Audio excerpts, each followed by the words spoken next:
నమస్కారం. ఆదిత్య వార్తలకు స్వాగతం. ఈ రోజు ముఖ్యాంశాలు. ఈ సంవత్సరం మార్చి 2 నుండి 22 వరకు జరిగిన సార్వత్రిక ఎన్నికలలో భారత్ జన్ కళ్యాణ్ పార్టీ ఘన విజయం సాధించింది. తన ప్రత్యర్థి అయిన జనతా ఉద్దర్ పార్టీ మీద 114 సీట్ల ఆధిక్యతతో గెలిచి రెండవసారి ప్రభుత్వాన్ని ఏర్పాటు చేయబోతుంది. ఏప్రిల్ 1న భారతదేశ 15వ ప్రధానమంత్రిగా రావూరి శ్రీ నరసింహ గణేష్ ప్రమాణ స్వీకారం చేయనున్నారు. 21 మంది మంత్రులతో కూడిన మంత్రివర్గం ఉండబోతున్నట్టు విశ్వసనీయ వర్గాల సమాచారం.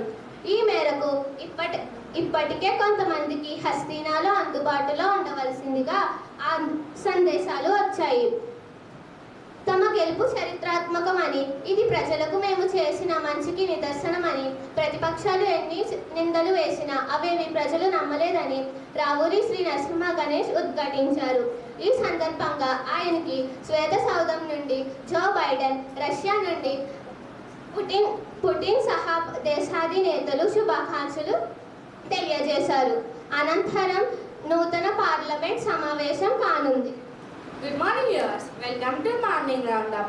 Bharat Jan Kalyan Party won with the thumping majority of 114 seats over the Janata Uddar Party in recently concluded general elections to the Lok Sabha. With absolute majority in their basket face of Bharat Jan Kalyan Party, and the current Prime Minister Mr. Raul Sri Narasimha Ganesh is going to sworn in as the 15th Prime Minister of India. The initial cabinet could constitute 21 ministers as per the source. Already some of the MPs are summoned to Delhi.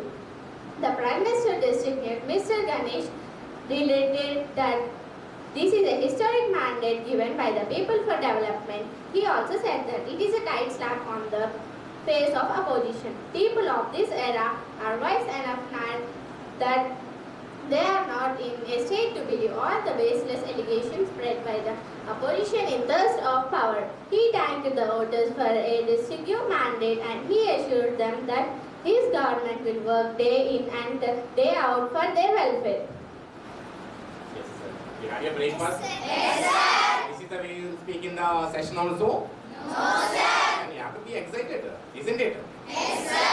I did not find that excitement in you people. Are you excited? Yes, sir. Sure? Yes, sir. Pakka? Yes, sir. Okay, then all the best to everyone. Thank you, sir. Is everyone feeling tense or nervous? No, sir. No? No, sir. Sure? Yes, sir. Okay then. So while you are speaking, be confident. And this is the actual day. So unfortunately, we have practiced number of times, and we had so many delays also. And finally, out of your enthusiasm, and because I don't wanted to disappoint you, so finally, even today it is not at all possible. Monday onwards we are having exams for 10 students and the assemblies of the states. So because see, every day we wake up, every day we have our dinner, every day we have our breakfast, lunch, we come to school, we go back home. But ours is a running country, it's not stagnant, isn't it? Every day our country is working. It's working, it means for any work to be done, certain set of rules are required. Is it not? Certain set of rules are required. Now who decides the rules? Who decides those rules? The government decides the rules, and the government functions. What is the behind the government? What is behind the government, children? Parliament is behind the government. We have two types of government, central governments and state governments, right? Yes. So central government, laws will be enacted in the parliament. All the members will sit, they'll propose the laws, they'll discuss the laws, they'll discuss the problems, they'll solve the problems, and finally they become the acts which are applied onto the citizens as rules, and basing on those acts our country is governed. So for that there is a particular system, and again monitoring systems, proposing systems, then executing systems. So different kinds of systems work together. So all these things you learn in your social studies. But unfortunate thing is, you prepare for your exams. What is judiciary? 2 marks question. Or affirmation. Secretary General, please.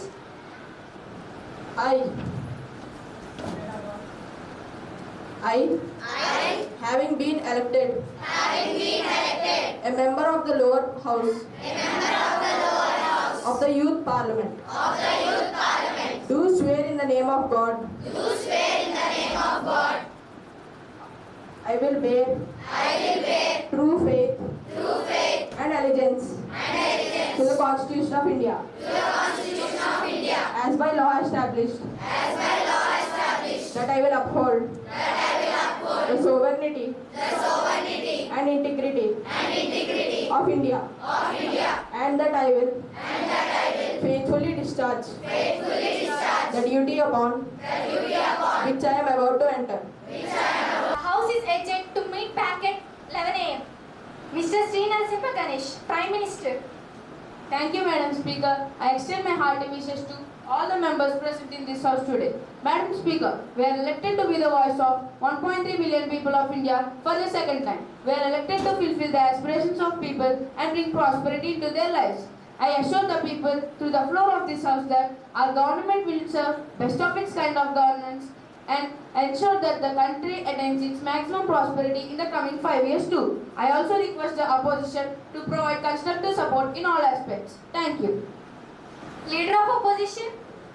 Thank you, Madam. I thank Honorable PM for his wishes, and I, on behalf of the Janata Uddar Party, wish him all the best to rule the nation and lead it towards prosperity.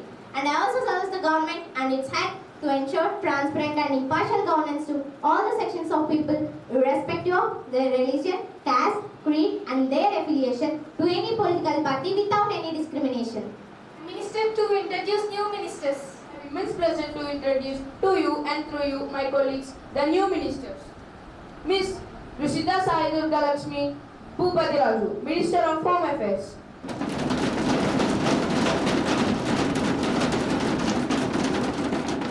Miss Namrata Vadugu, Minister of Finance.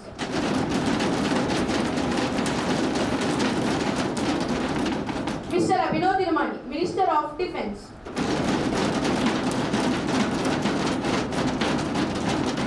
Miss Amrita Miryala, Minister of Transport.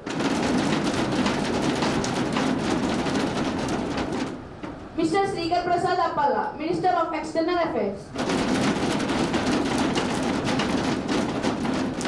Mr. Umashankar Manidhi Pungarala, Minister of Agriculture and Farmers Welfare.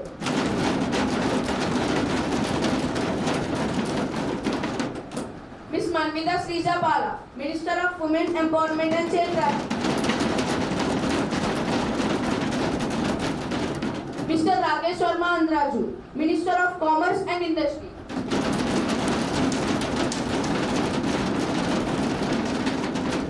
Ms. Geetika Priya Tejaswini Tirumani, Minister of Health, Family Welfare and Ayush.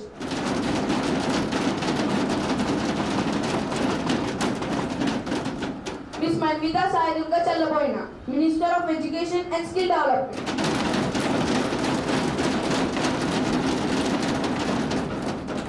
Ms. Sharnyasri Lakshmi Harshita Jaganti, Minister of Micro, Small and Medium Industries.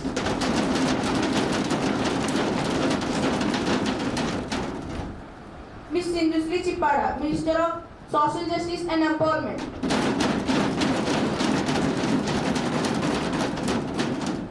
Mr. Sai Sahil, Minister of Rural Development and Panchayat Raj.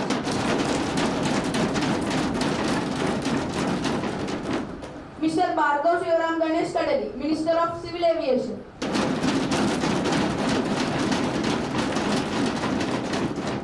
Ms. Farida Syed, Minister of Housing and Urban Affairs. Ms. Kumala Akshaya, Minister of Food Processing.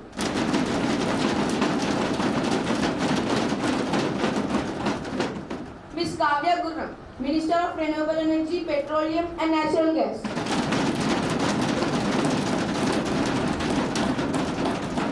Mr. Vijay Kaushik Verma Jampana, Minister of Culture and Tourism.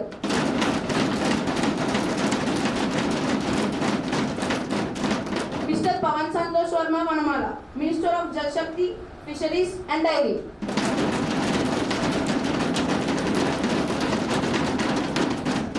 Ms. Nafisa Mahmood, Minister of Minority Affairs.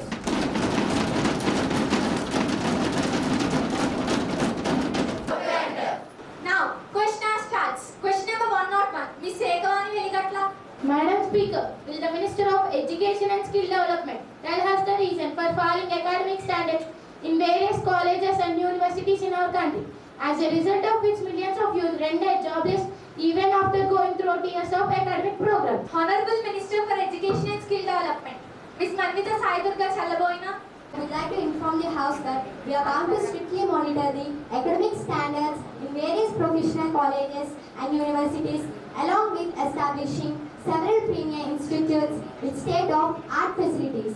We have already added 12 NITs, 13 IIMs, 9 IITs, and 22 medical colleges and 7 AIMS in the past 5 years.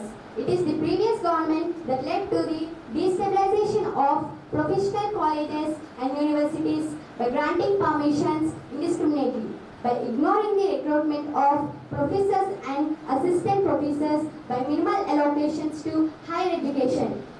Our government is committed to provide all required supports to raise the standards of the institution. Within 1 year, we will release notifications for vacant position in various universities across the country. We have also formed a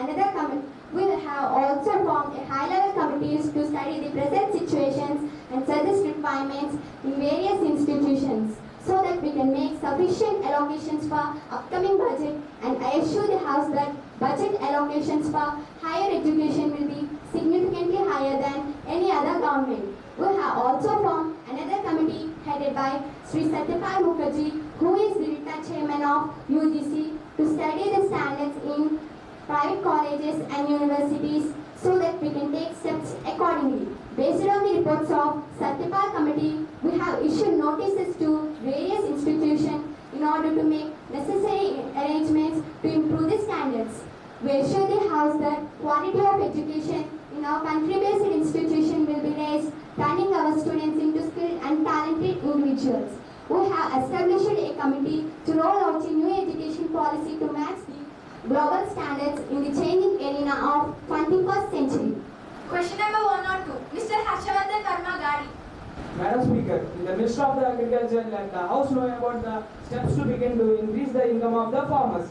It is extremely pathetic to see the farmers committing suicides in the tenure of this government that having raised significantly. Agriculture, Mr. Umashankar Managi Ungarala. It is the situation raised by Honorable Member of the House. It is indeed a sad reality that farmers have been committing suicide. They are taking all the necessary steps to double the income of the farmers. The most permanent reason for low income of the farmers is the middleman. In order to get rid of the situation, government establishing agriculture markets where farmers can sell their products. We are also planning to take steps towards to create a Kisan portal where farmers can sell their product in an online market across India. We have already created the necessary administrative formalities to establish 245 cold storages in all the states where farmers can store their product till available is quoted. We are also planning to raise MSPs of various crops from coming financial year. Apart from this, subsidies on various requirements like farmers like fertilizers, pesticides, farm implements, etc. are being provided at subsidized cost. Apart from this, we are depositing an amount of 6,000 rupees to every farmer family under PM Kisan scheme in 3 installments. We are charting out the programs to bring awareness among the farmers community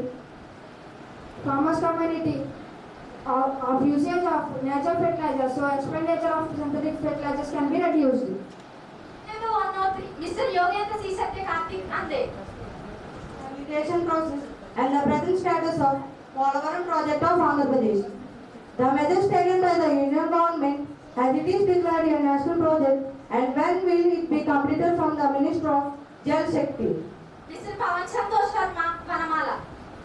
So far, 63.12% of the project works have been completed, and the spillway works will be finished by March as per as the reports from the Irrigation Ministry of Andhra Pradesh. Of the total cost of the project estimated to be around 57,000 crores.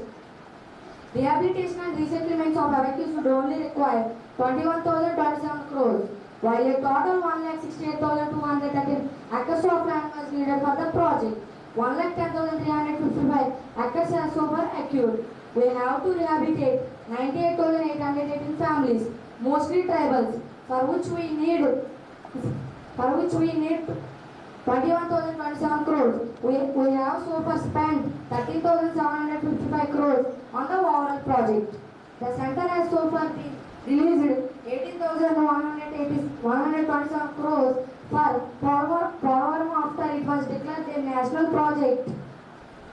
We are constantly monitoring the progress of the project and directing the consent of officials of the state to ensure its completion by the end of May 2025. Question number 104. Mr. Somsai Durga Prasad. Thank you, madam. I would like to know regarding the number of industries this government has bought and the number of jobs are created by Minister of Commerce. Mr. Rakesh Sharma Andiraju. Firstly, I would like to tell you that our government is making ways clear for industries to come into India by approving 100% WTOs. We are also prompting state governments to provide better infrastructure as well as tax incentives to the industries. We have made the country a 24/7 power nation with 100% electrification and sufficient coal allocations to the power plant. After Exim Power, we have made certain regulations easy for getting the permissions by enabling single window system.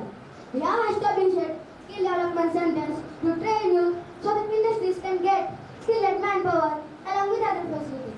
Our Prime Minister has visited several countries and interacted with various CEOs and non-resident Indian entrepreneurs to invest in our country. Today we have prestigious companies like Kia Motors plant, Isuzu Cars plant, Apple Mobile Manufacturing plant, Apollo Tyres, etc. Recently, one of our team represented India at the World Economic Forum and led Davos. We have signed MOUs worth rupees $10 billion, many of which have cleared the pyramid stage and are under construction. All throughout this process, 1,20,000 jobs have been already created and another 3 lakhs are underway. By the end of our term, we will be creating 1,50,000 jobs for our youth. Major banks like IKEA, Saudi Aramco, etc. have entered into our Indian retail market. We are promoting manufacturing hubs across various states to encourage enthusiastic entrepreneurs so that we can utilize the locally available resources, thereby benefiting the people of that particular area. Question number 105. Ms. Vardhini Sri Nandi. Madam, will the Minister for Women Empowerment and Child Welfare tell us about the steps taken to prevent atrocities against women and child trafficking? Women Empowerment and Child Welfare. Ms. Marmita Srija Palla. An important issue and it is our primary responsibility to protect women and children. We have created special task force to act against atrocities on women and child trafficking. We have also created Women and Child Helpline. We are planning to establish women and child courts in consultation with the states where the cases can be solved soon and the culprit gets punished. We have made necessary budget allocations to establish rehabilitation centers for the abused women and abandoned children. We are also going to introduce a bill regarding this, which will be presented in this house in the current session of the Parliament. Question number 106. Mr. Mandeep Kumar Kadali. Minister of Transport, the action plan to strengthen the highway infrastructure of our country. Amruta Miryala. One of our prime concerns to develop and improve road connectivity as roads are the major lifeline of transportation. In our previous government during 1999 to 2004, our visionary Prime Minister has come up with the idea of Golden Quadrilateral connecting the 4 cities of India. In the previous tenure, we have connected almost the major cities with highways. We have directed the National Highway Authority of India to develop DPRs for converting the Golden Quadrilateral into 8 lanes and the major highways into 6 lanes. The proposals will be sent to the state so that they can make the land acquisition. We already starting working on construction of dedicated expressways between the major cities which will reduce the time of travel for commuters. The process of laying roads at the borders on eastern and western sides is on the faster pace. So as to ensure better defense movement, we have brought a scheme called Pradhana Mantri Grama Sadak Yojana to provide connectivity to unconnected habitations as part of the poverty reduction strategy. Government of India is endeavoring to set high-end uniform, technical and management standards and facilitating policy development and planning at state level in order to ensure better defense movement. According to the latest figure made available by the state governments under a survey to identify Pro Network as part of the PMGSY program, about 1.67 lakh unconnected habitations are eligible for coverage under the program. This involves construction about 3.71 lakh kilometers of the road for new connectivity and 3.68 lakh kilometers under upgradation. 107. Miss Lakshmi Sanjana. Madam, the Minister of Micro, Small and Medium Enterprise be pleased to state whether the government has any proposal to give a healthy impetus micro, small and medium enterprise, especially in industrial manufacturing space. The total number of MSMEs which have availed and benefited from various government programs and schemes declared in an attempt to revive the sector post COVID-19. If so, the details thereof, and if not, the reason therefore. To the Minister of MSME, Miss Saranya Sri Lakshmi Harshita. And bound to the upliftment of MSME sectors through various schemes and activities. The Ministry of MSME sector has not. The Ministry of MSME sector through various schemes and activities. The Ministry of MSME runs various schemes targeted at providing credit, financial assistance, marketing assistance, skill development trainings, infrastructure development, and other services to the MSMEs across the country. Madam, since our government came into existence, a total of about 7.38 lakh micro enterprises have been assisted with a margin money subsidy of Rs 70,803 crore, providing employment to an estimated 60 lakh persons. Out of the total units set up under Prime Minister Employment Generation Program, 80% are from rural areas and 20% are from urban areas. Most of the areas owned by women and ST entrepreneurs. In the aftermath of COVID-19 pandemic, our Honorable Prime Minister was quick to recognize the role of MSMEs in building the nation. As such, MSMEs formed a very prominent part of the announcements made under Atmanirbhar Bharat Abhiyan. Under this package, various announcements were made under this package. In addition to the existing credit related schemes and other announcements, the following two announcements were made under this package. Question number 108. Miss Sailaja Kumari. Madam, the Minister of Home Affairs be pleased to state when the special category status to the state of bifurcated Andhra Pradesh and the reason for delay in granting it. Miss Rushta Durga Lakshmi. Madam Speaker, in accordance with the 14th and 15th Financial Commissions, we have treated all the states equally, either the ones with the special category status or general category status. Andhra Pradesh being a newly bifurcated state has abundant necessary as part of the financial and aid package the central government has so far provided and are hoping 76 crores under various heads to the nation state. We are assisting them in development of infrastructure, construction of new capital city, establishment of new industries by providing industrial incentives and faster clearance from central government as per the provisions of the AP Reorganization Act 2014. Under this circumstance, further demand of special category status is meaningless and void. Number 109. Miss Rajalakshmi. I would like to know from the Minister of External Affairs the stand of Government of India in Ukraine war with Russia, as well as the steps taken to evacuate and compensate the loss of Indians in Ukraine due to the war. Of External Affairs, Mr. Srikar Prasad Appala. Minister of External Affairs, Mr. Srikar Prasad Appala.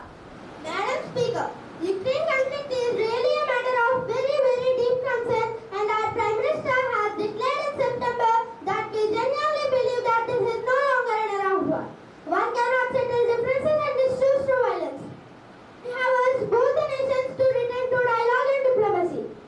The Prime Minister himself has spoken on numerous occasions with the President Vladimir Putin and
is closed.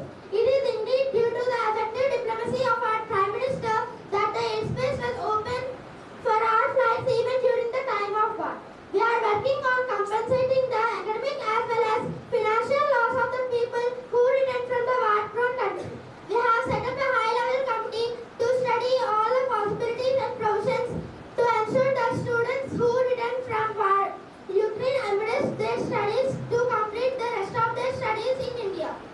Question number 110. Miss H.C. Priscilla. Madam, I would like to know from the Minister of Defence the stand of Government of India towards the given scheme for induction of soldiers into armed forces and which must outrage from the applicants. The number of recruitment done so far and further transfer is 4 tenure as mentioned earlier. Defense. Mr. Abhinav Tirumani.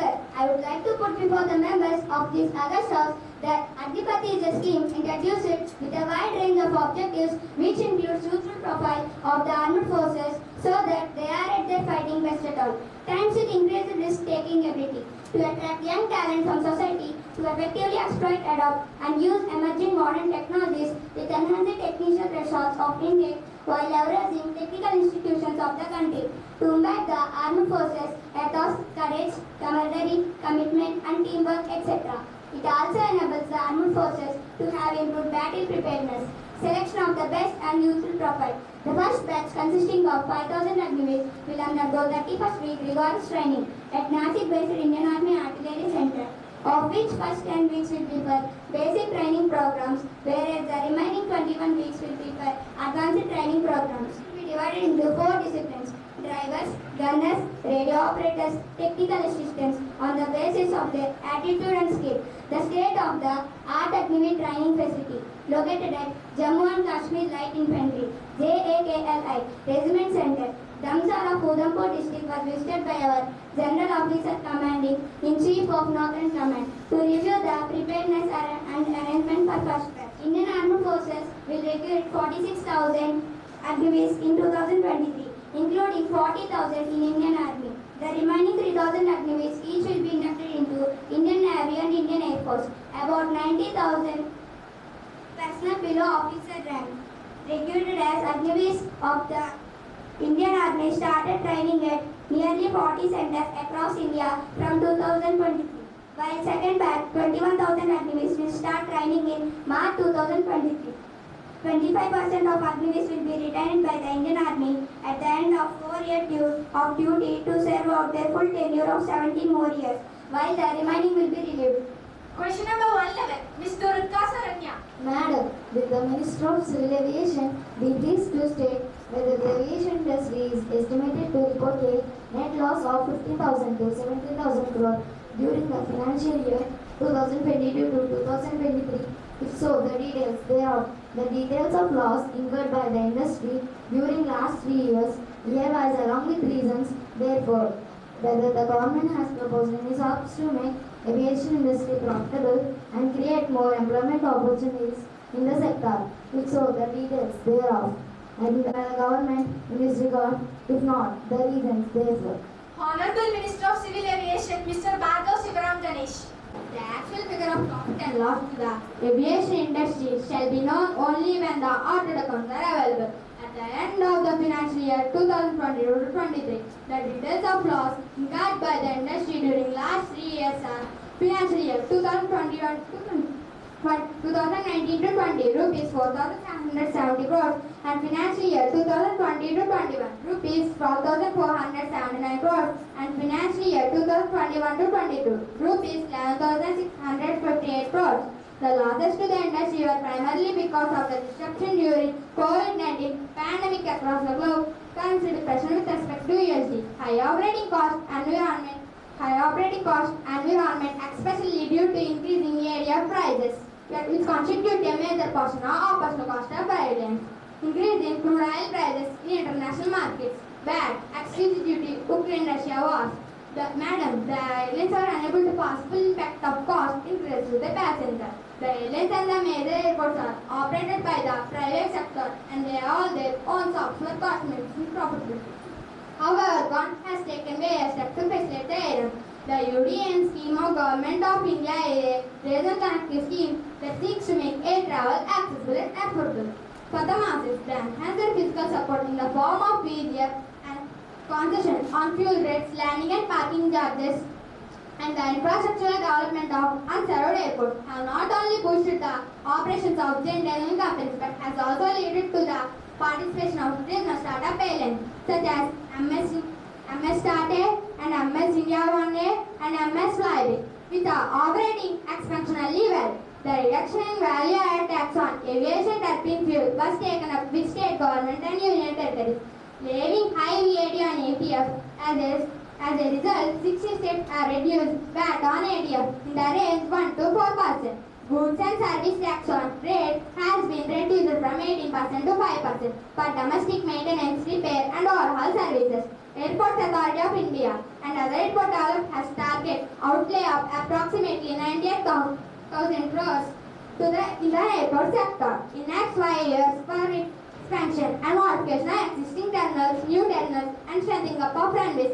Among other activities, government has approved emergency credit line guarantee scheme to these industries.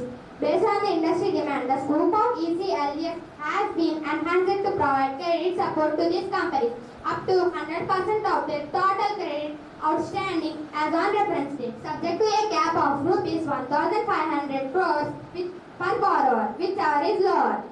Question number 112. Ms. J. Venkasri. Madam, I would like to know from the Minister of Power, Renewable Energy, Petroleum, whether it is fact that the country is unlikely to achieve its target of adding 175 gigawatts of renewable energy generation capacity by December 2022 at its current pace. If so, the reasons behind 34% shortfall of target 2022 therein, and whether government proposes basic customs duty on the import of solar modules and cells to encourage domestic manufacturing, and if so, the details thereof. Honorable Minister of Power, Renewable Energy, Petroleum, Ms. Kavya. Against the target of achieving 175 gigawatts of renewable energy installed capacity by 2022, a total of 166.36 gigawatts of renewable energy capacity has been installed in the country as on 30/11/2022. This includes 61.97 GW solar power, 46.85 GW large hydro power, 41.89 GW wind power, 4.92 small hydro power. Further, a capacity of 76.37 gigawatts is under various stages of implementation and capacity of 76.13 gigawatts is under various stages of bidding.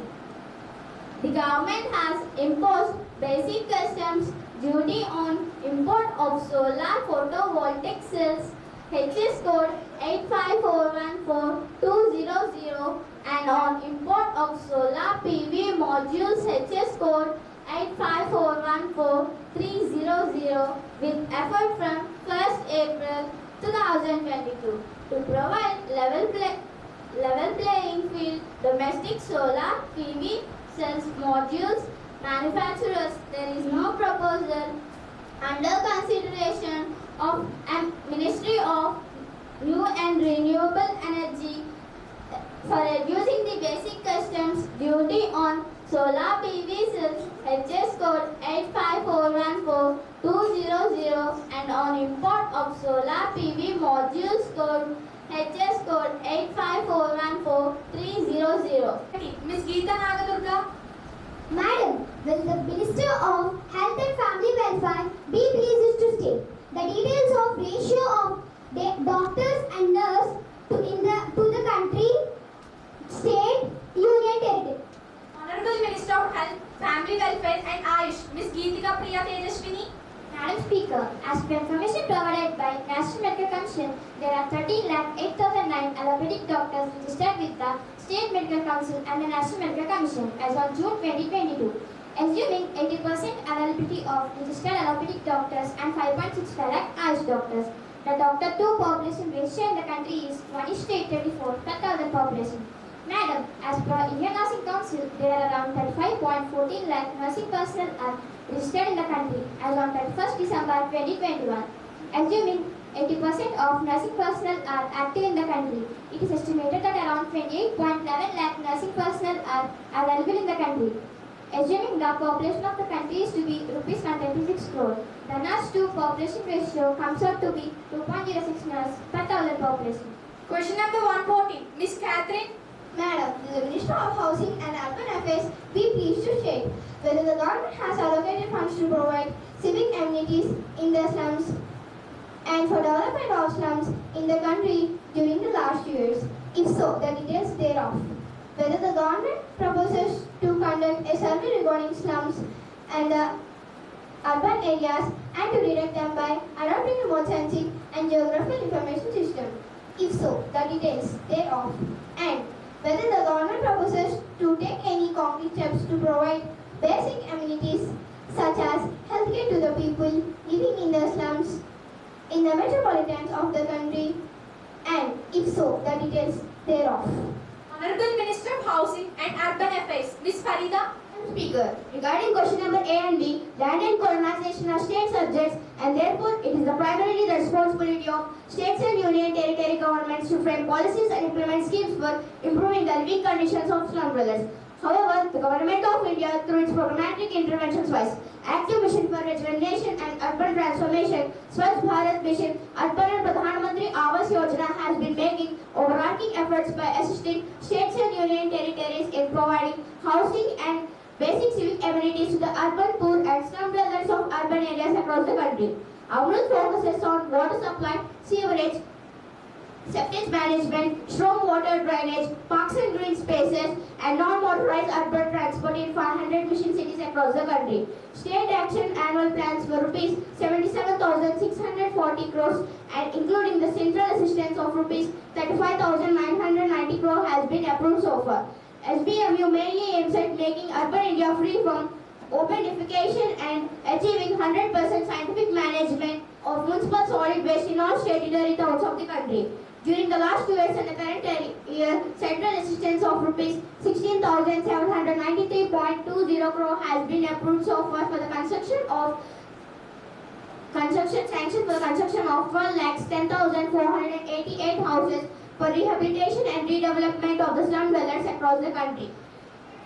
Against the central assistance, 4,519.20 crore has been released to the states and union territories so far under this head. Regarding question number C and D, Ministry of Housing and Urban Affairs does not have any proposal to conduct a survey on slums by adopting remote sensing and geographical information system. The nodal agencies for collection, collation and dissemination of statistics in the Government of India are Office of Registrar General, Census Commissioner of India and National Sample Survey Office. The last survey in this regard was the 69th survey done in the year 2022, emphasizing on the collection of information on the present condition of slums and facilities available therein. The objectives of the slums on slum geared to the measuring the extent of various problems affecting slums and the percentage of slums having access to specific facilities that are required for a healthy urban life. Question number 150. Miss Hasini. Will the Minister of Food Processing be pleased to state whether the government has any plans to establish or promote food processing units in the country? If so, the details therefore. What are the steps taken or suggested by the Union government to reduce or regulate the unprocessed foods on the streets as they are a menace to the public health? Honorable Minister of Food Processing, Miss Akshaya. Madam Speaker, the government is highly concerned about the health of its citizens. We have witnessed the rise in the number of food processing units in the country in the last 2 years. After COVID, the awareness among people for safe and hygienic food has increased by opening the gates for a boom in food processing. Madam, we are coordinating with Ministry of MSME where impetus is being given for new startups. We have requested them to allocate a special window for MSME pertaining to foods. In this financial year, we have allocated some rupees 421 crores to assist the food industries. We have directed the states and union territories to monitor the open food vendors and restrict to extent possible. In consultation with the Health Minister, we are conducting a survey and collecting feedback from people as well as vendors on the steps to be taken to eradicate unhealthy foods and make alternate arrangement ensuring that they don't lose their livelihood? Question number 116. Mr. Grandi Rohit. Madam, will the Minister of Social Justice and Empowerment Development be present to state whether the government has set up Rehabilitation Council of India, and if so, the details thereof, including functions performed by RCL, the details of projects or schemes are being implemented, funds sanctioned, and physical achievements or progress made so far under RCL state-wise. Whether RCS failed to check mushrooming, illegal or unapproved training centers in the field of rehabilitation and special education. If so, the details thereof state-wise and the action taken thereon, and whether the government has reviewed the functioning of RCA to make it more effective, and if so, the details thereof along with the steps being taken by the government in this regard. Honorable Minister of Social Justice and Empowerment, Ms. Sindhu Sri. Questions A and B. Yes, sir. The Rehabilitation Council of India has been set up by an Act of Parliament under the Rehabilitation Council of India Act 1992. The functions of the council are to regulate and monitor the training programs in the field of rehabilitation of persons with disabilities, to prescribe minimum standards of education and training for various categories of professionals dealing with persons with disabilities, to maintain central rehabilitation register of persons possessing the recognized rehabilitation qualification, and to promote research in rehabilitation and special education. Besides this, my ministry implements a scheme of in-service training and sensitization of key functionaries of central and state governments, local bodies and other service providers through RCI.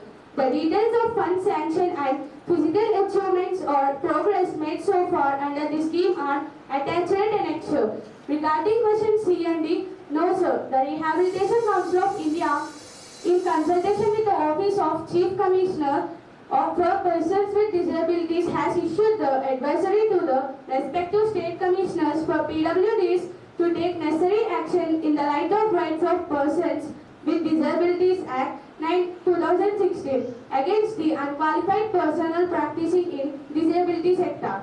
In addition to this, the Council also issues statutory warnings in national as well as regional newspapers from time to time that practicing without RCI certification is a punishable offence under Section 13(3) of the RCI Act 1992. Regarding question E, annual report of the Council is laid on the table of Parliament every year. Also, the Parliamentary Standing Committee on the Ministry of Social Justice and Empowerment, Department of Empowerment of Persons with Disabilities, has issued the functioning of the Rehabilitation Council of India on 20th December 2022. Question number 170. Mr. Jeshwant. Will the Minister of Rural Development and Panchayat Raj be pleased to state the details of the project sanctioned under urban scheme in the Sompeta cluster of Andhra Pradesh? The details of the total amount of funds allocated and released the project till date project-wise.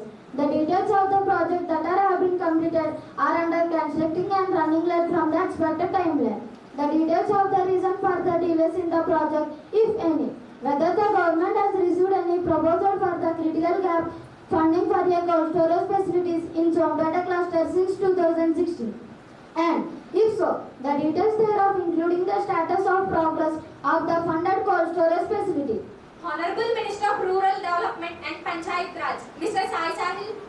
Regarding A2C, unity works have been sanctioned for Sompeta cluster of Andhra Pradesh under the Shyama Prasad Mukherjee Urban Mission with an estimated investment of ₹100 crores, out of which 137 works have been completed, 125 works are ongoing, and 28 works have now started. Out of the investment of ₹100 crores, ₹30 crores has been approved as critical gap fund, CGF for Sompeta cluster. Regarding the Shyama Prasad Mukherjee Urban Mission is a cluster-based program in which first an integrated cluster action plan ICAP is prepared for the cluster. ICAP is based on the development aspects of the cluster and is prepared in a consultative manner, detailing the interventions and outcomes expected in the cluster as a result of implementation of the mission. Preparation and approval of ICAP is a time-consuming process as it involves the consultations and approvals at district, state and national level. After the approval of ICAP, detailed project reports, DPRs were prepared for each of the works. which have been proposed to be undertaken in the cluster. Prior to the year 2020, DPRs were approved by the State Level Empowered Committee, SLEC, headed by the Chief Secretary of the State and then by the Minister of Rural Development, Government of India. However, to give more flexibility to the states, the SLECs were empowered to approve the DPRs at the state level itself. The states were also given flexibility to modify DPRs at the state level based on the availability of the resources, including land subject to the approval of SLEC. The projects of works were only executed once the DPRs was finalized and approved. Since this was a consultative process, as it involves the approvals at district and national level, it took a longer time for initiation of projects. Regarding E&F, the state of Andhra Pradesh received a proposal for construction of cold storage facilities in the year 2018. However, the work was subsequently cancelled in the year 2021 due to issues related to the operations and maintenance of the facility. Question number 180, Ms. Rajlakshmi. Madam, will the Minister of Culture and Tourism be pleased to state the details of promotional activities undertaken by the government during the current year to showcase India's tourism potential abroad? The country selected for this purpose, the new features being highlighted during this exercise, and the measures taken to expand tourism infrastructure in this regard. Honorable Minister of Culture and Tourism, Mr. Vijay Kaushik Verma. Speaker Madam, the Ministry of Tourism, Government of India through the Indian Tourism Offices oversees the undertaking a series of promotional activities in all important and potential tourist generations, targeting overseas to showcase Indian tourism potential and its varied tourism products. The promotional activities including advertising, participating in travel fairs, exhibitions, organizing seminars, Indian evenings, road shows, and supporting Indian food and cultural festivals, publication of brochures. Media campaigns have been launched in the print, online, electronics, and the outdoor media to highlight the tourist attraction of country, including culture, heritage, adventure, wildlife, etc. In addition of Visit India 2023 scheme has been launched by the Ministry of Tourism in collaborating with the state boards, including airlines, hotels, tour operators, state government for travel to India during the period of April to December 2023. Promotional and marketing activities have been already undertaken in source markets to populate the scheme. Development of tourism infrastructure is the responsibility of state government and union territories. The Minister of Tourism extends final assistance to state government, union territory for the development of promotions of tourists and upgrading of tourist infrastructure at tourism destinations and circles on the basis of specific proposals received from them. Products, infrastructure development for destination and circles. Assistance for large revenue generation projects, computerization and information technology, fairs, festival events, rural tourism, infrastructure capacity buildings for several providers. 190, Ms. Rishita Devi. Will the Minister of Minorities be pleased to state the details of the various schemes under implementation for the welfare of the minorities in the country scheme-wise, the funds utilized under the said schemes and the number of families benefited by these schemes during each of the last 3 years and the current year. Scheme and whether a number of states have failed to pass on the benefits of the minorities in the country scheme-wise, particularly in the country. If so, the details thereof and the reasons therefore, and the effective measures taken by the government to ensure that the schemes implemented for minorities actually reach the intended beneficiaries. Honorable Minister of Minority Affairs, Ms. Nafisa. Minister of Minority Affairs are Multi-Sectoral Development Program. This is an area development program aims to improve the quality of life of people and reducing imbalance in the minority concentration districts MCDs. Identified development deficits are addressed to a district-specific plan with the provision of infrastructure creation for schools, sanitation, pakka housing, drinking water and electricity supply, besides beneficiary-oriented schemes. The focus of this program is on rural and semi-rural areas for the 90 minority concentration districts. The scheme has been restructured for the implementation during year 2022-23.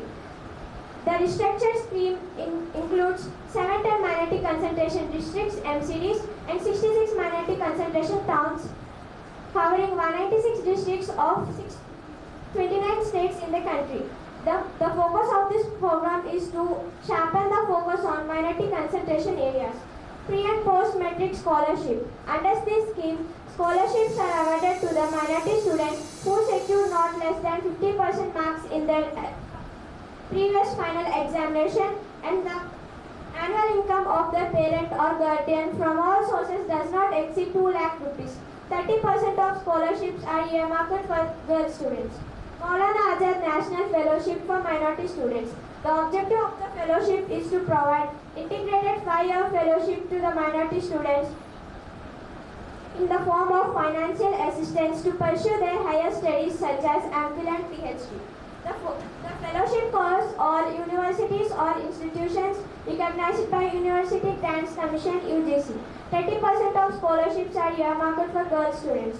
To ensure the intended benefits are passed on to the targeted minority population, including Muslims, the ministry has restructured MSDP to allow for sharper focus on minority concentration towns on minority areas so that assets created are located in blocks and cities with substantial minority population. In this regard, 17 blocks and 66 towns has been restructured.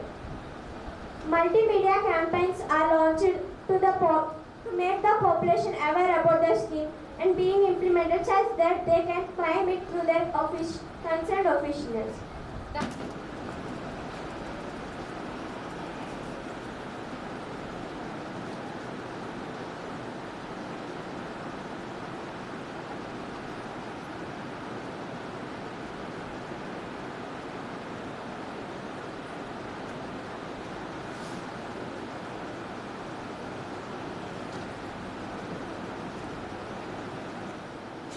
Minister of Finance to propose budget for financial year 2023-24.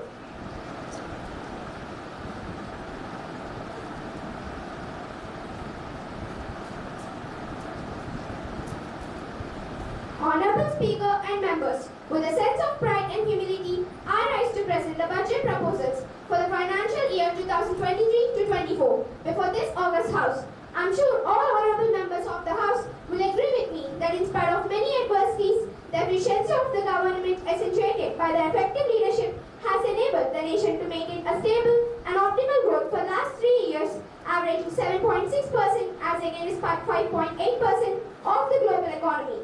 Taking inspirations from the lines Desamante Matti Kadu Desamante Manushloy of noted Telugu poet and writer Sri Gurujada Apparao, the hardworking, prudent, educated and enterprising citizens of this great nation deserve a huge applause for their invaluable contribution in the large mission of rebuilding the state. When you go through hardships and decide not to surrender, this is strength. And at the outset, I want to take a moment to express my empathy for those who had their adverse health and economic effects of the pandemic.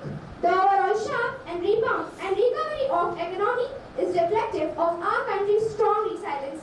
India's economic growth in the current year is estimated to be 9.2%, highest among all economies. Honorable Speaker, we are marking Azadi Ka Amrit Mahotsav and have entered into Amrit Kal, the 25-year-long guide-up India at 100. Honorable Prime Minister said in his independence address had set out the vision for India at 100 by achieving certain goals during Amrit Kal. Our government aims to attain the vision. The economic level, all-inclusive welfare focus, promoting digital economy, fintech. Technology enables development, energy transition and climate action, and relaying help intra to private investment. Since 2014, our government focus has been on empowerment of citizens, especially the poor and the marginalized. Measures have included programs that have provided housing, electricity, cooking gas, and access to water. We also have programs for ensuring financial inclusion and direct benefit transfers. We are committed to strengthening the abilities of the poor to tap all opportunities. Our government constantly strives to provide the necessary ecosystem for the middle classes. A vast and wide section is populated across various middle class income brackets to make use of opportunities they desire so. This budget seeks to lay the foundation and give a blueprint to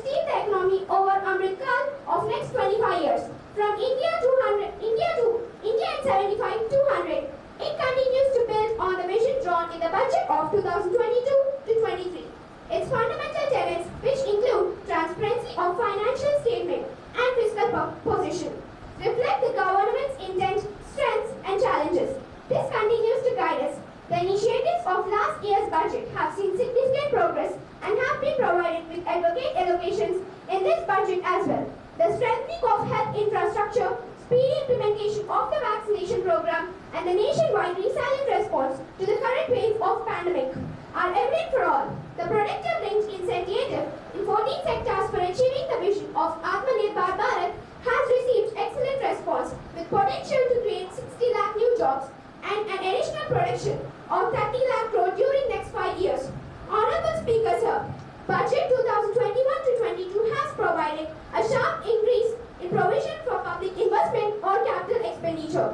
Throughout the year, the Honorable Prime Minister guiding the implementation, our economic recovery is continuing to benefit from multiplier effect. This budget continues to provide impetus for growth. It lays a parallel track of blueprint for Amrit Kal, which is futuristic and inclusive. This is directly benefit to our youth, women, farmers, the scheduled castes and scheduled tribes. Big public investment for modern infrastructure, ready for India at 100. This shall be guided by PM Gati Shakti and be benefited by synergy of model approach. Moving forward on this parallel track, we lay the following 4 priorities. PM Gati Shakti, inclusive development, productive enhancement, investment, sunrise opportunities, energy transition, and climate action financing of investments. As a part of Atmanirbhar Bharat, 2,000 kilometers of network will be brought under coverage. The indigenous world-class technology for safety and capacity augmentation in 2022 to 23. For 100 new generation Vande Bharat trains with better energy efficiency and passenger riding experience will be developed and manufactured during next 3 years. Our government is committed to guide the rise of India to be one among the top 3 economies by 2040 and eventually becoming the most preferred global investment destination. In order to transform, our government is committed to guide the rise of India to be one among top 3 economies by 2040 and eventually becoming the most preferred global investment destination. In order to transform this vision into a reality, the government has instituted a framework for global benchmarking while taking actions at the grassroots level.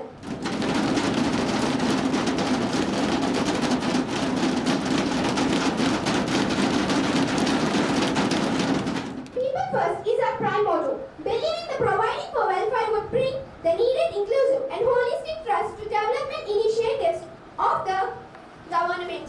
I am taking a leap of faith and devoting a significant portion of the budgetary allocation for 2023 to 24 various welfare measures. I am hoping that our quest for finding ways for a better and just socio-economic order is fulfilled with a welfare-oriented budget, people's budget that intends to establish an equal, vibrant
13%. This shows that our government has been achieving holistic growth across all sectors.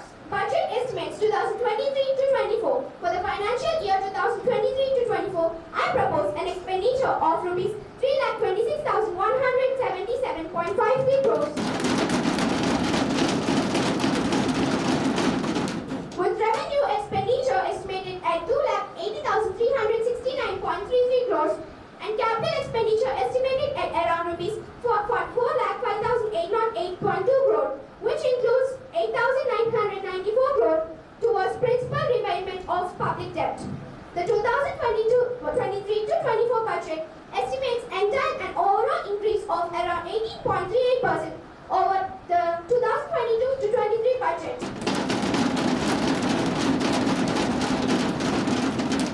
While the revenue expenditure is estimated to increase by around 20.03%, the capital expenditure is estimated to grow by around 3.20% over the 2022 to 23 financial year. Madam Speaker, Honorable Prime Minister, my colleagues, and I took an oath that we faithfully and conscientiously discharge our duties in the offices we hold. It is with the conscientiousness that we work not only to address the issues of present, but also to build a future which will work for the generations to come. However, what is easy is it is the same with which our people have come forward in large number of support this government is rebuilding our state. Equally, our hardworking and sincere employees have given their best efforts. Therefore, we dedicate our achievements to all our people. I hope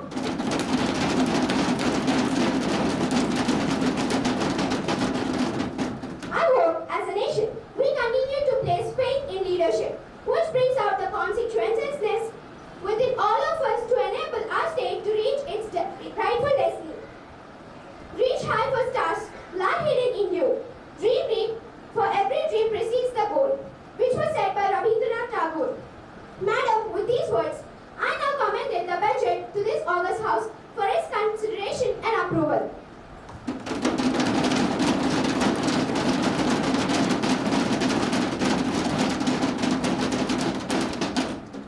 Leader of Opposition, Ms. Pranati.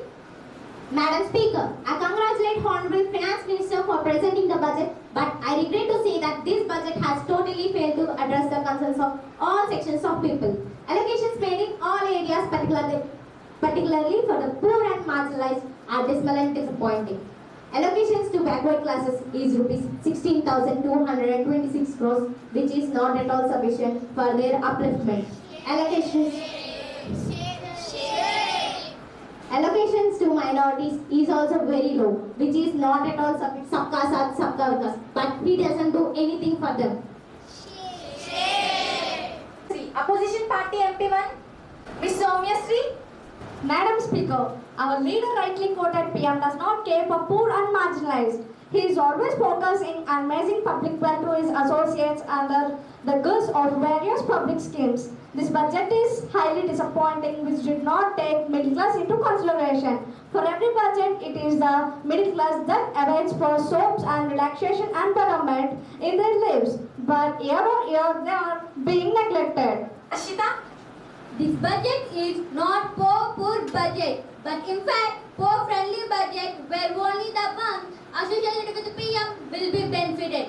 This man wanted to satisfy those people heavily fund the party. The ordinary taxpayer of this country is the one who is contributing to the process of national building.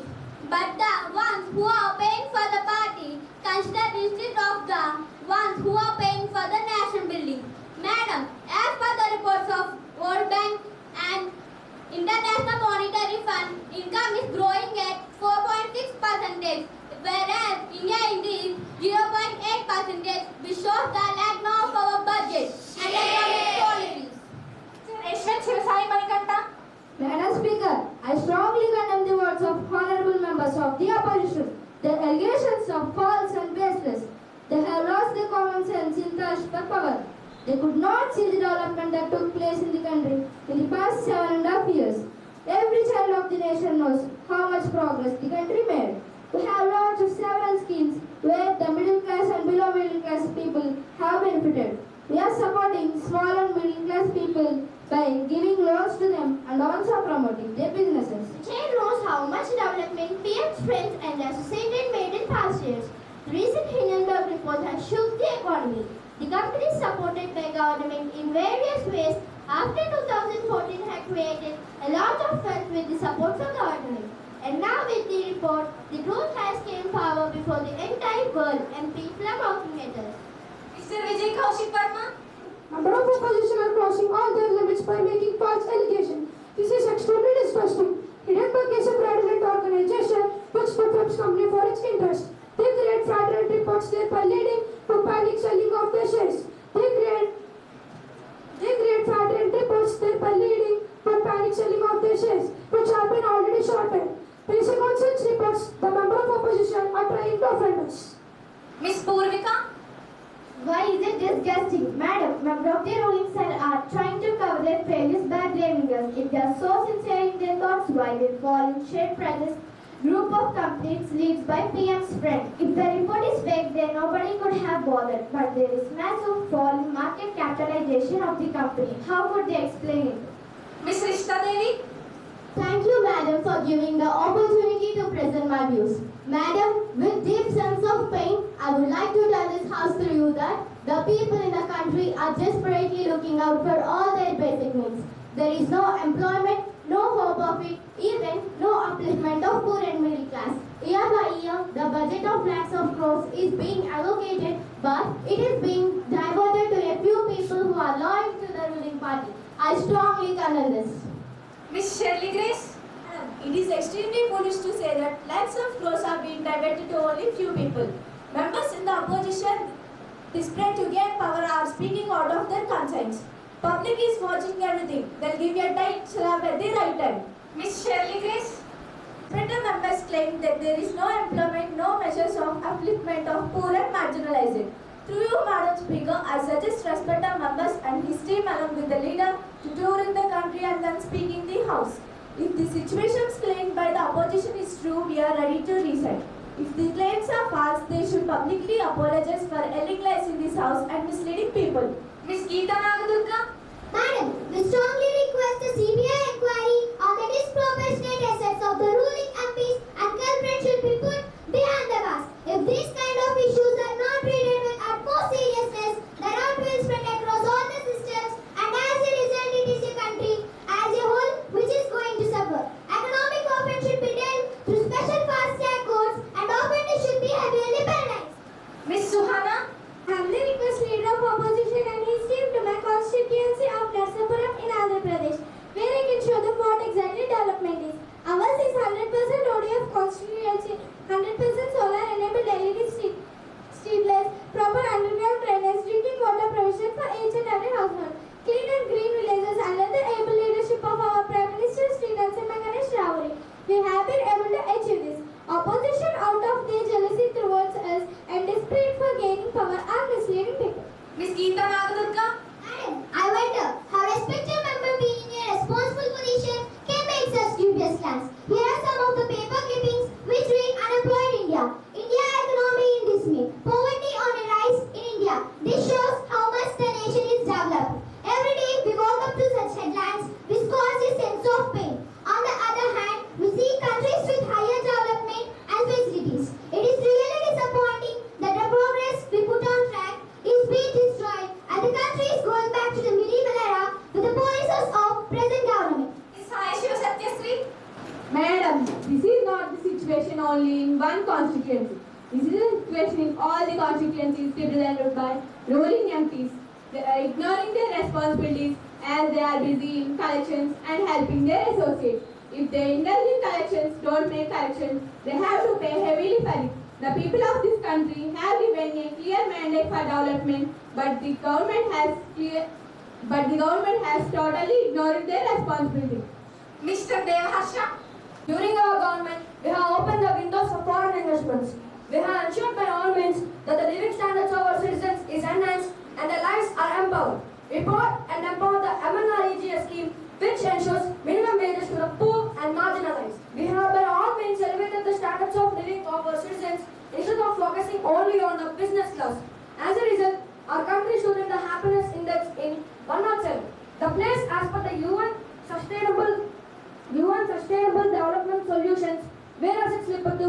134th place now. The government, we have opened the windows for foreign investments. We have ensured by all means that the living standards of our citizens is enhanced and their lives are empowered. We bought and empowered the Amana EGS scheme, which ensures minimum wages to the poor and marginalized. We have elevated all the means of the standards of living of our citizens instead of focusing only on the business class. As a result, our country stood in the happiness index in 107. The place as per the UN Sustainable Development Solutions, whereas it slipped to 134th place now. Devaharsha? Not saying, under the guise of party workers' elimination, they are discriminating the poor. They are depriving beneficiaries of their scheme by tagging them with a particular party. Madam Speaker, through you, I would like to humbly request the government to treat poor people as such instead of tagging them with a party and providing them of the rights provided by the Constitution. At the end of the day, Mr. Devaharsha, Madam, this is what exactly we are saying. Under the guise of party workers' elimination, they are discriminating the poor. They are depriving beneficiaries of the scheme by tagging them with a particular party.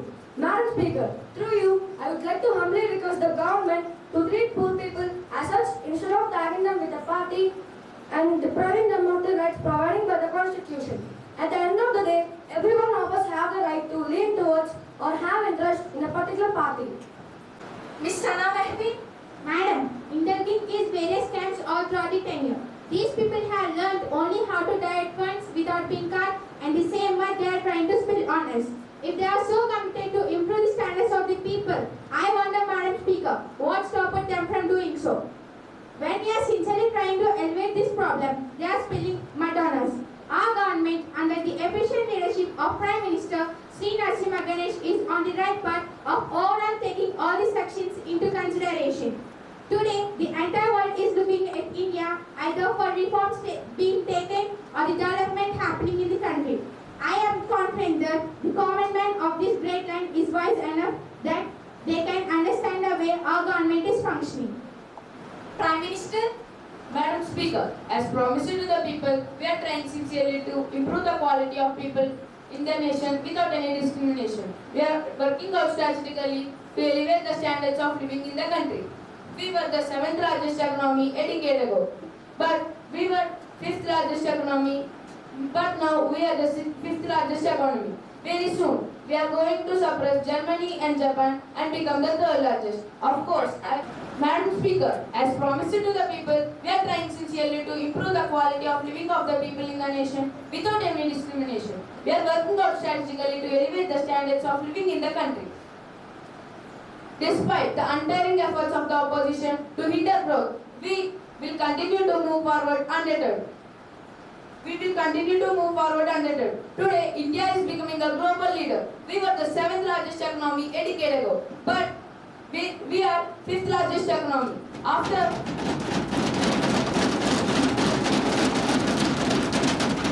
5th largest economy after US, China, Japan and Germany. Very soon, we are going to surpass Germany and Japan and become the 3rd largest. Of course, I acknowledge the role played by the previous governments in the past who added a little to the progress, but it is in our government, in our tenure that the progress had gained a faster momentum. So, I also request the opposition to cooperate in this journey of Ambedkar and such that it need not take another 100 years for becoming India into a developed nation. Thank you. Now the House will take up the consideration of the Women and Child Prevention of Atrocities Bill 2023. Women and Child Development Minister, please. I beg to move that the bill providing for stringent punishment to curb atrocities against women and girls and for matters connected to be taken into consideration. Sir, as we all know that in our society desperate reforms are evoking. It is very unfortunate that the young girls and women are still most vulnerable to various atrocities and violence. Teasing and molesting them even in public places, which need to be dealt with severely with providing direct punishment. Therefore, with a view to provide stringent punishment to those abetting the act of atrocities against women, the government has brought forward this bill before of this August House. Salient features of some of the important provisions of this bill are as follows.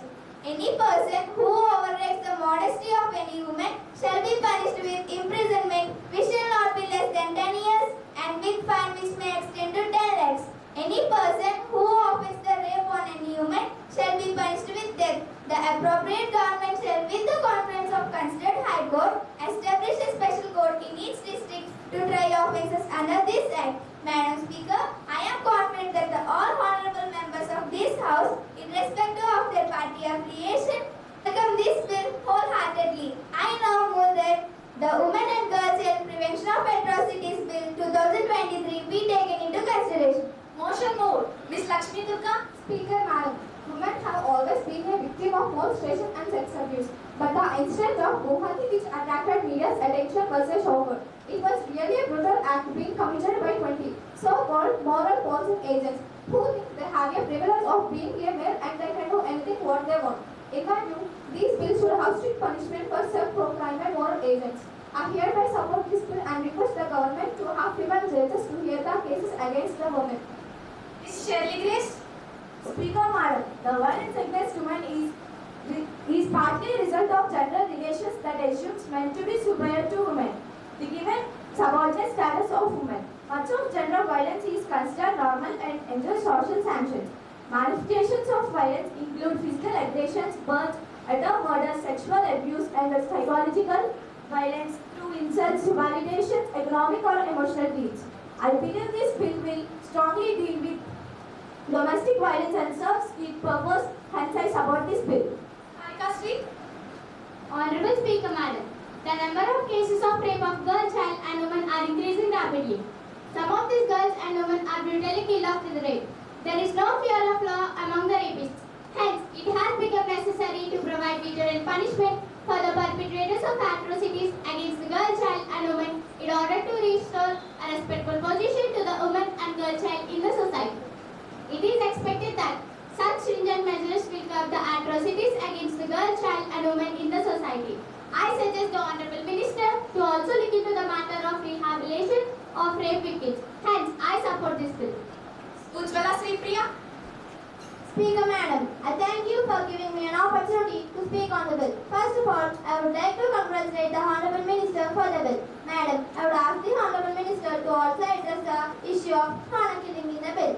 Honour killing is different from the dowry deaths that are also a very common practice in India. People or family members decide to kill the daughter in the name of preserving their family honour. The most obvious reason for this practice to continue in India is because of the fact that the caste system continues to be at its wicked best. So, I request the Minister to consider the request. I support the bill. With all decisions binded upon the proposed bill and the bill already passed by Rajya Sabha, I now put it forward before the House. All those who support the bill will say aye by raising their hands, and once against it will say no.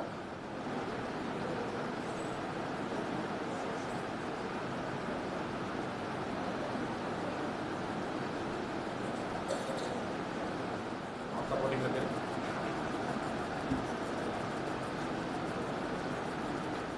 The bill is now passed by Lok Sabha with absolute majority and now being sent to Upper House for further decisions. The House is urgent to meet again tomorrow at 11 a.m. Ms. Krishna Devi. Madam, this is another false claim made by the opposition. Previous government allocated funds for MNREGA, but those funds are diverted to their own party workers. Instead, we have done a strict scrutiny for all the beneficiaries and eliminated the fraudulent ones. Moreover, instead of simply allocating work for the sake of paying money, we are effectively synchronizing with development works in the villages. As a result, the development works in villages are being done at a faster pace, with less expenditure, simultaneously strengthening the MNREGA scheme. Also, we have taken an initiative that each of our MPs should adopt a village and look after its development under the Sunset Adarsh Gram Yojana, where the works under the scheme are done through MNREGA.